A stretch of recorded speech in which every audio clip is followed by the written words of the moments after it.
Hemofilia pada ibu hamil, gejala, penyebab, risiko, dan penanganannya.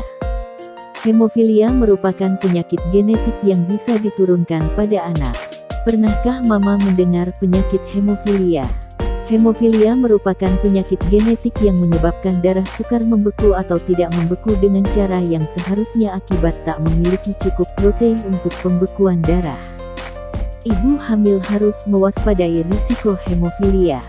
Sebab, jika seorang perempuan membawa gen hemofilia atau menderita penyakit tersebut, ia dapat memiliki anak dengan kondisi yang sama.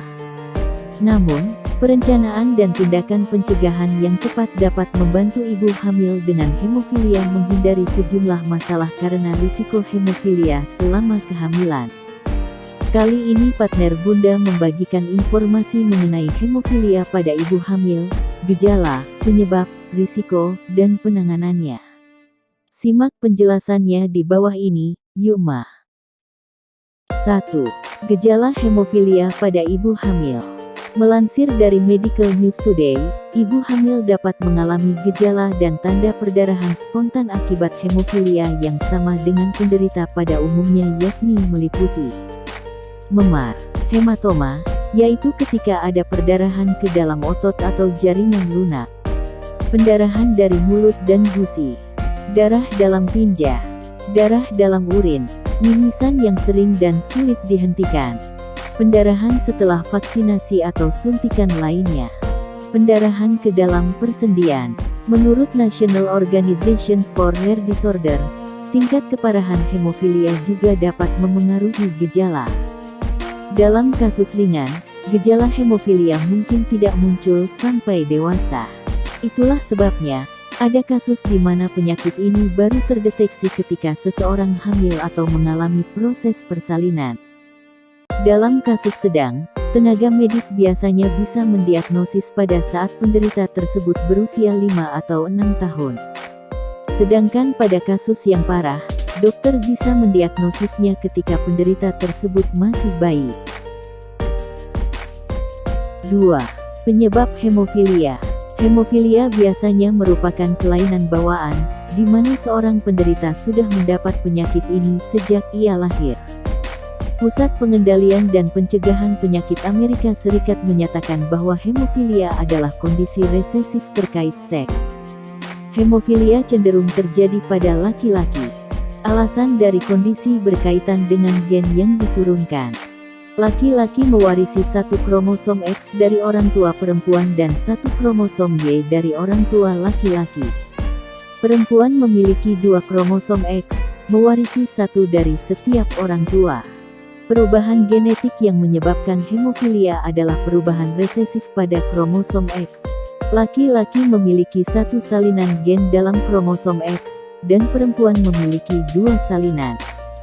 Akibatnya, laki-laki memiliki peluang 50% untuk mengembangkan hemofilia jika ibu kandung mereka adalah pembawa gen.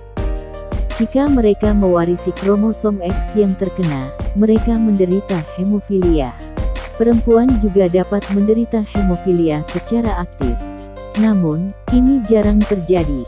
Perempuan yang mewarisi hemofilia disebabkan gen yang terkena ada di kedua kromosom X, atau gen yang terkena ada di satu kromosom X, dan tidak aktif atau hilang di kromosom lainnya. Perempuan dengan satu gen yang terkena hemofilia dapat menjadi pembawa dan menularkan kondisi ini kepada anak-anaknya.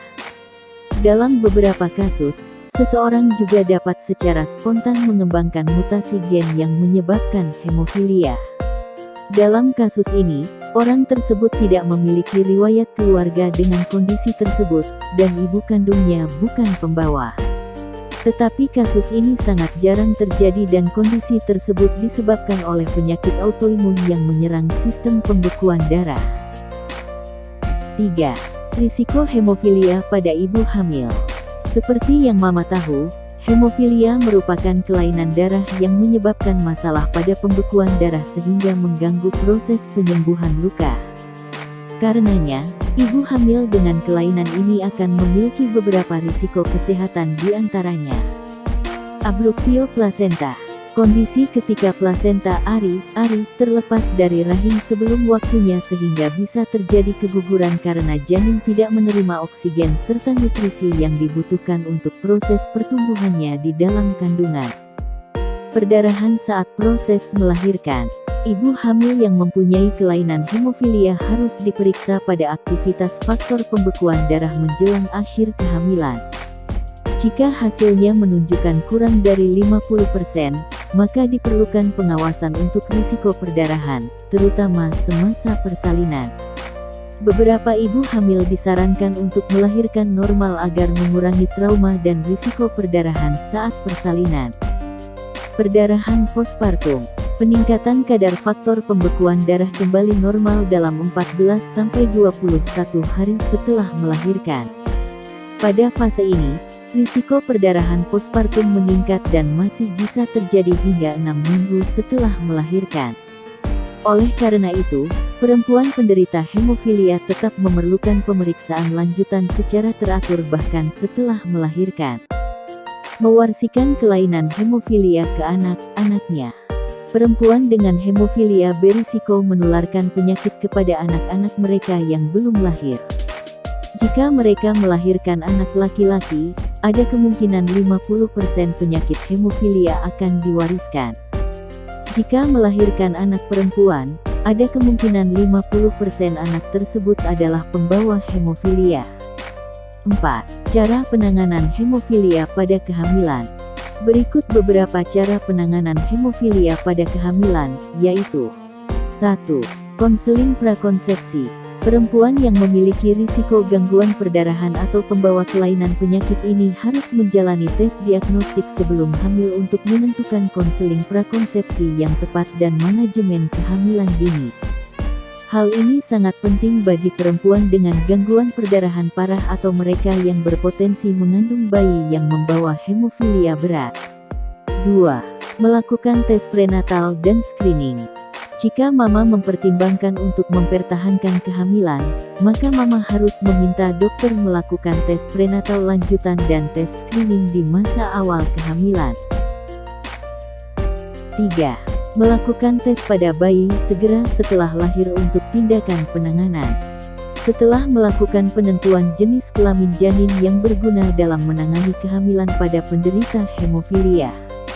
Penting juga untuk mengetahui segera setelah lahir apakah si anak menderita hemofilia agar dapat segera diberikan perawatan khusus untuk menghindari masalah perdarahan.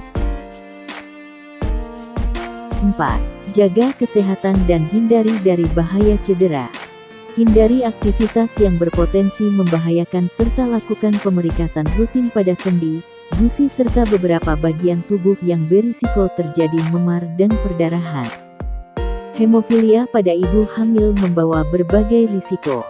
Perlu dilakukan pengawasan dari tim medis agar penderita bisa memiliki kehamilan yang sehat. Perlu adanya kerjasama antara dokter kandungan yang menangani kehamilan, hematolog yang merawat hemofilia, hematolog, dan ahli anestesi selama persalinan sehingga ibu hamil dengan hemofilia dapat melahirkan dengan aman. Demikian informasi mengenai hemofilia pada ibu hamil, gejala, penyebab, risiko, dan penanganannya. Semoga bermanfaat, ya.